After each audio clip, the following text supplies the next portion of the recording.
ভালোবেসে বিয়ে করেছিলেন। ৯ বছর ধরে প্রবাসে দিন রাত খেটেছেন পরিবার করার স্বপ্নে। অথচ আজ স্ত্রী, স্বপ্ন সবকিছু হারিয়ে এখন দিশেহারা প্রবাসী যুবক। পরকীয়া প্রেমিকের সাথে চলে যেতেছে। তার কাছে আমার ১৯ লাখ টাকা আছে। তাকে আমি একটা আইফোন কিনে দিয়েছিলাম। তার আরো কিছু গয়নাগাটি তার আমি দিয়েছিলাম। সে ওটি নিয়ে পরকীয়া প্রেমিকের কাছে চলে গেছে। ওয়ালটন এখন দেশের সীমানা পেরিয়ে পৌঁছে গিয়েছে ৫০টিরও বেশি দেশে।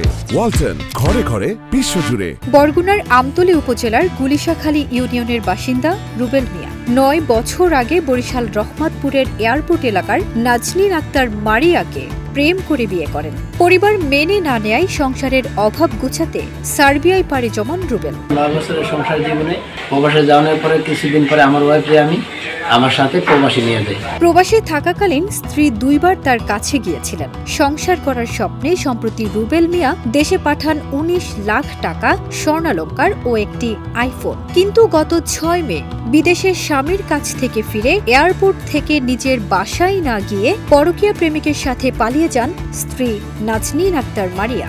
বাংলাদেশে পাঠাই মে মাসের ৬ তারিখে। তার কোনো সন্ধান পাই না দেশে আসানোর পরে। যে পুলিশের সহযোগিতায় সিসিটিভি ফুটেজ নেই যে আমার ওয়াইফ কীভাবে বেরোলো।